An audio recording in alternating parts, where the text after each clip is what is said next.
gone through a whole plethora of anxiety, emotion, depression. What did that do to you when that self-destructed? I learned a lot of lessons. See, I was a rock star at 22, and a has-been at 24. So that'll teach you a lot in a hurry. So yeah, I learned a lot. I ate a lot of crow. I made a lot of apologies. Yeah, it was a lot. It was a lot early on to have been to the pretty, not the peak of the highest part of the mountain, but high up on the mountain and then come crashing down. That's an early age to get such a comeuppance and realize that just how blessed we were, and that and had we had the benefit of maturity and the wisdom of age, we would have known not to throw away such a golden situation.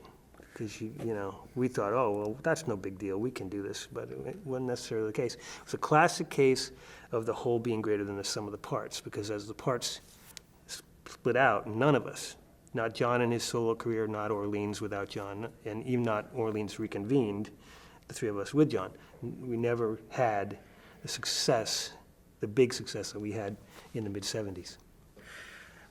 Looking back, I think that all of us, John included, and we all get along great. I mean, it's just so people understand, I mean, being in a band is like being in a marriage, except it's more complicated in some ways. And so, like a marriage, you either work through your problems or you don't. And we've been doing this for 35 years. And, John is welcome to play with the band anytime he wants, and vice versa. So that's where that is now. But I think we would all agree that when John left in '77, it was an incredibly bad idea. And I can tell you, and John could tell you, that he should have called me up to talk about it. I mean, there just wasn't any communication.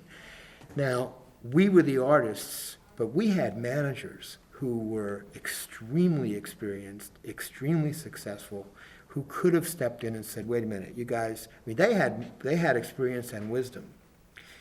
They didn't say, wait a minute, they could have done that. That's a good manager would have done that. And so that was a big mistake. But the thing about us was, it's not only that we were in a position that people that want to do what we do would give almost anything to be in a position for. It wasn't just that we were in that position right then. It was that was a time and place where, as we can tell, as I feel now, I mean, that's just never going to happen again. It's like, that was the '70s. That's when rock and roll and the club scene and the whole record industry, everything was in a particular way. And so when Lance says you can't recapture that, you rarely get more than one chance to be in that position in any endeavor that you do in your life. Not only that, but the world isn't going to be that way anymore. Look at the record business now. It's a totally different thing. So we could have had, we could have had some help, as Marlon Brando said in On the Waterfront. We could have been a contest. Why didn't you say something? But nobody did, and so that's what we did. And everybody did well. John went off and did No Nukes. Great thing he did, and with all those great artists, and really made a difference. And we went on and we had another hit record, and we're still doing Orleans, and that's terrific. And I know for a fact, I mean, John told me first time I saw him after Love Takes Time was a hit, he was like, man, I'm really glad you guys had a hit. So, we're all happy that everybody did well, but none of us, like Lance said, the whole was greater than the sum of the parts, and when we just blew it up. So there you go.